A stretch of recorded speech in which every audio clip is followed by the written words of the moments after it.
Sejam bem-vindos à nossa aula de número 56, ainda são 6 horas da manhã, o professor ainda está dormindo. Enfim, vamos para a aula de número 56, como eu já disse, artigo 27. Vamos falar das diretrizes que vão nortear os conteúdos curriculares da educação básica. Presta atenção, não estamos falando dos conteúdos curriculares da educação básica. Estamos falando das diretrizes que vão norteá-los, isto é, das linhas de ação que vão nortear estes conteúdos para que possamos chegar em determinados lugares. Quais são as linhas de ação, quais são as diretrizes que norteiam os conteúdos curriculares da educação básica? Isso é, onde vamos, o que vamos usar para nos orientar. Então diz o artigo 27, inciso 1º, ele tem vários incisos, vamos analisar um por um, desdobrando-os. O artigo 27 informa que os conteúdos curriculares da educação básica observarão ainda as seguintes diretrizes. A primeira delas é a difusão. Difusão de valores fundamentais ao interesse social, aos direitos e deveres do cidadão, de respeito ao bem comum e à ordem democrática. E aí a gente pode pegar essa primeira diretriz e subdividir. A gente está trabalhando o quê? A difusão. Tudo o que é difusão de valores fundamentais. Primeiro, os valores fundamentais ao interesse social. Depois, os valores fundamentais aos direitos e deveres do cidadão. Depois, os valores fundamentais de respeito ao bem comum. E depois, os valores fundamentais à ordem democrática. Temos 4 grupos de valores fundamentais aqui. E que podem muito bem ser trabalhados em uma prova discursiva para concurso público ou em uma redação. E é aí que o candidato quebra a cara. E é nesse ponto que você tem que trabalhar com ele. Porque, por exemplo, em aula anterior falamos da questão do cinema e da implementação de pelo menos 2 horas mensais de cinema nacional nas salas de aula. Se isso efetivamente tivesse sido executado ao longo dos anos em que essa norma está vigente, muitos candidatos teriam tido sucesso na prova do Enem. Porque nós tivemos uma prova do Enem que falava justamente dessa questão da propositura das atividades cinematográficas dentro da instituição escolar. Mas muitos foram pegos de surpresa, não sabiam o que falar sobre o cinema na escola porque a escola nunca implementou. Então, o que eu quero que você entenda, você que vai dar aula desse tema, que para uma prova objetiva, o pessoal só lê o que está aqui, vai lá e responde. Mas se nós tivermos uma prova em que você tenha que analisar as diretrizes que norteiam a educação básica, uma redação, uma questão discursiva, e a primeira das diretrizes, se não dizer talvez a mais importante, fala justamente da difusão de valores fundamentais que estão ligados ao interesse social, aos direitos e deveres do cidadão, do respeito ao bem comum e à ordem democrática. O que o seu prospecto vai escrever? Porque ele leu, ele lembra que ele leu, mas ele não sabe o que comentar. Então daí a importância de você não dar isso simplesmente de forma corrida, você demorar um tempinho mais e falar sobre esses valores. Por exemplo, valores fundamentais ao interesse social. Dá uma olhada nesse panorama, enquanto eu tomo um café. Como eu disse, eu estou morrendo de sono hoje, eu vou tomar café dando aula. Ai, que café ruim. Foi eu que fiz.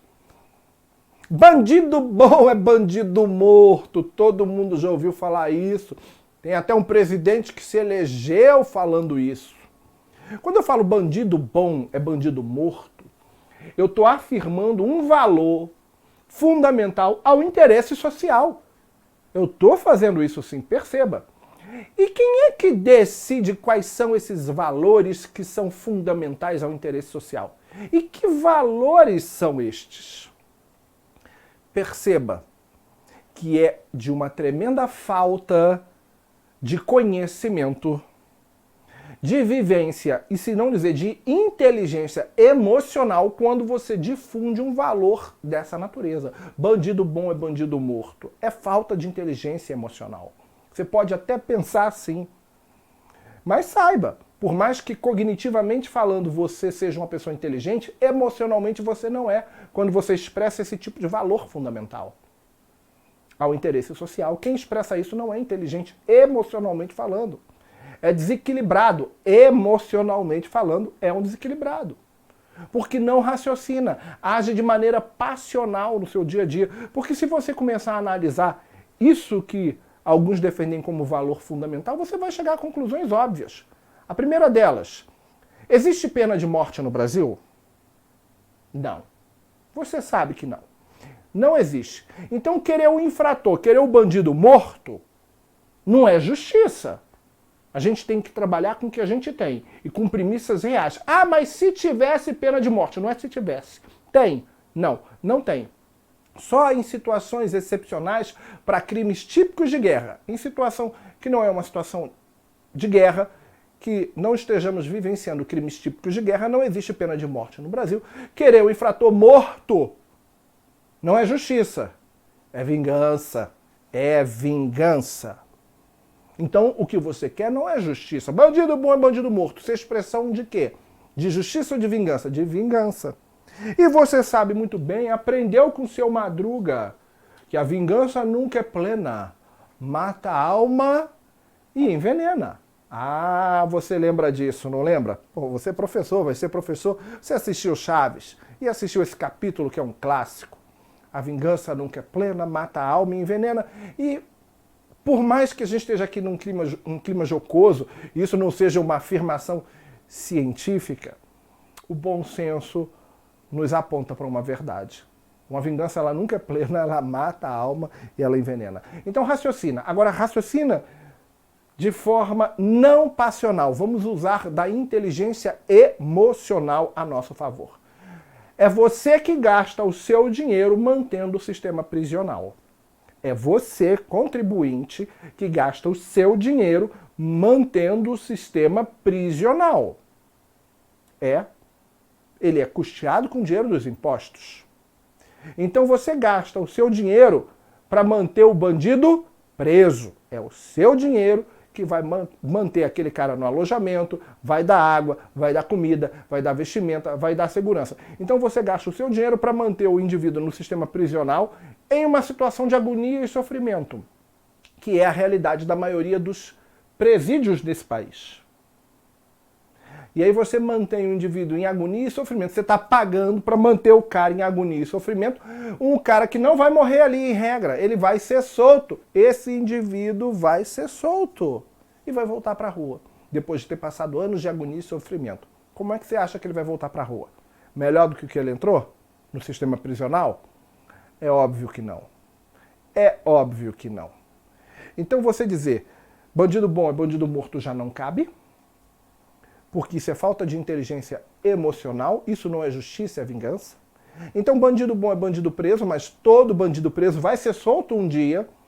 Então você custear com o seu dinheiro o sofrimento e a agonia dele dentro do sistema prisional para o indivíduo que vai ser solto também não é inteligente. Então o adágio correto não seria bandido bom e bandido morto.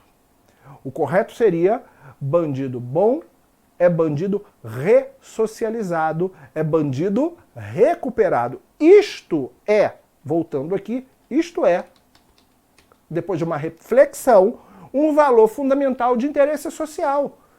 Isso é de interesse social, porque o interesse social não pode ser matar o bandido, porque não existe pena de morte. O interesse social não pode ser a vingança. Nem direta, nem através do Estado. Não pode ser a vingança. Não pode ser o indivíduo morto. E manter o indivíduo preso em sofrimento para depois ser solto também não é inteligente. Porque aí a gente patrocinou a formação de um indivíduo pior ainda. Então bandido bom é bandido ressocializado. É bandido recuperado. Esse é um valor fundamental de interesse social. É assim que a sociedade tem que pensar. Continuando, valores fundamentais, estamos ainda no inciso primeiro, eu só estou desdobrando o inciso primeiro agora. Agora eu vou falar de valores fundamentais aos direitos, ou dos direitos e deveres do cidadão. Relativos, valores fundamentais relativos a direitos e deveres do cidadão. Como, por exemplo, a proteção à infância e a juventude. A infância e a juventude devem ser protegidas, inclusive da exploração do trabalho infantil. Isso é um valor. Ah, mas no meu tempo eu trabalhava, não tinha nada dessas frescuras. Você é um sequelado. Você que pensa assim é um sequelado. No seu tempo você trabalhava, ralava, quebrava pedra, tá entendendo? Fazia carreto, olha, no meu tempo fazia carreto na frente das sendas. Na frente das sendas para poder levar a compra para os outros para casa naqueles carrinhos de rolimã, fazia carreto, né? Você fazia carreto, né? Você foi marrequinho das sendas. Garotinho ainda, ali, 12 anos, marrequinho das sendas, parava no supermercado para ficar embalando compras das pessoas ainda naquele saco de papel, antigo saco de papel que agora voltou, né? Foi substituído pelo de plástico, mas antigamente era o saco de papel, ficava ali embalando, né, como marrequinho das sendas, ou ajudante em mercado, você trabalhava. Não é para trabalhar. A criança está em processo de formação. Se a gente quiser que ela alcance o pleno desenvolvimento, e esse é o objetivo da educação, a criança não tem que estar trabalhando. O adolescente, até na condição de aprendiz, é permitido. E existe toda uma proteção legal ali, visando o desenvolvimento desse adolescente e a formação dele. Mas um valor fundamental dos direitos e deveres do cidadão está na proteção, por exemplo, da infância e da juventude, e da negação a eles ao mercado de trabalho, porque criança não tem que trabalhar. Essa é a ideia. Isso é um valor fundamental. Valores fundamentais de respeito ao bem comum, como, por exemplo, o parâmetro que a gente cria para a família modelo. A gente fala em família, a gente pensa logo daquela família, das famílias que aparecem nos comerciais de margarina. Sempre ali a família feliz, correndo, branquinha, lourinha, com um Golden Retriever correndo, comendo margarina, entupindo as artérias. Por que quando se fala em família, olha que construção, valores fundamentais de respeito ao bem comum, a gente pensa só nesse modelinho de família, bonitinho, a gente só se vê assim. Por que a gente não respeita os outros tipos de família? Porque há muitos tipos de família. Há aquela família que é formada não por pais e filhos, mas por crianças e avós, porque os pais não estão presentes. Há as famílias tradicionais de outras etnias. Há aquela família formada pelo avô, pela filha e pelo neto ou neta. Há aquela família homoafetiva formada por 2 homens e uma criança, por 2 mulheres e uma criança, que são tão criticadas aos olhos de uma fatia significativa da nossa sociedade, que se esquece que cada criança que é adotada por um casal homoafetivo, cada criança que é adotada e vai para um lar de um casal homoafetivo, foi abandonada por um casal heteroafetivo. Então o respeito ao bem comum está em proporcionar o respeito e a consideração a todas as famílias. Porque família é família, porque amor é amor, independente de qualquer situação. E devemos ensinar com os conteúdos curriculares a se respeitar todas as estruturas familiares. Vamos falar de valores fundamentais, de respeito à ordem democrática. Temos que trabalhar como diretriz para os conteúdos da educação básica, os valores fundamentais de respeito à ordem democrática, que é o que está faltando. No ano de 2020, 2019, falta.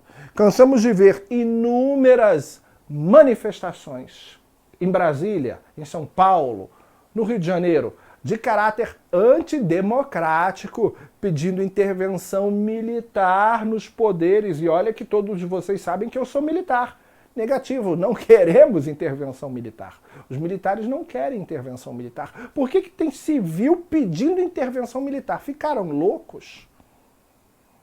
Nós militares não administramos bem nem nossos quartéis. Você acha que nós temos a capacidade de administrar e gerenciar um país? Nós não temos formação para isso.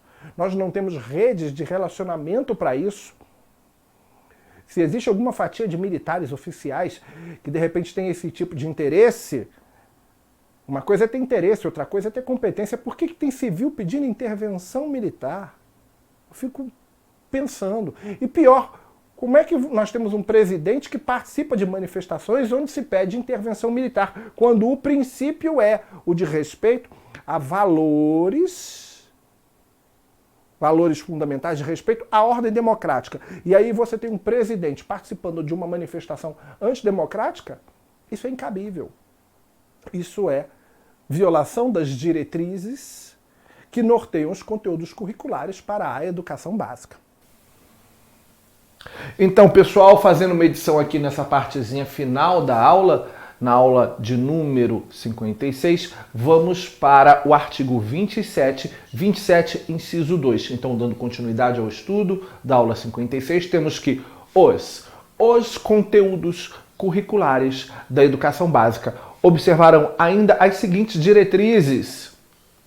A segunda, inciso 2, consideração das condições de escolaridade dos alunos em cada estabelecimento. Isso é, então, ao levarmos em conta a diretriz estabelecida no artigo 27, inciso 2, temos que levar em conta que essas condições são diferenciadas de escola para escola, de sistema para sistema, de município para município. Então, quando levamos em conta os conteúdos curriculares da educação básica, temos que levar em conta diferenças na forma de tratar esses conteúdos, levando em conta as condições de escolaridade dos alunos, dos educandos, em cada estabelecimento. Ainda temos que levar em consideração a orientação para o trabalho, levando em conta, óbvio, as características locais e regionais, assim como devemos levar em consideração a promoção do desporto educacional e apoio às práticas desportivas, cuidado, práticas desportivas não formais. O artigo 27, inciso 4º, ele é relativamente frequente em provas de concurso público e geralmente o examinador lida ali com aquele não. Ele coloca práticas desportivas formais suprimindo o não, o que implica erro em uma questão de prova, porque levamos em conta, na hora da definição dos conteúdos curriculares da educação básica, a promoção do desporto educacional e das práticas desportivas não formais. Se tirarmos o não e colocarmos práticas desportivas formais, estamos sendo redundantes, porque as práticas desportivas formais já estão no começo da frase, no começo do inciso 4º, promoção do desporto educacional. Quando falamos em promoção do desporto educacional, estamos falando ali das práticas desportivas formais. Se no finalzinho eu tirar o não, o conteúdo curricular leva em consideração a promoção do desporto educacional, que é prática desportiva formal, e apoio às práticas desportivas formais. Eu estou sendo redundante.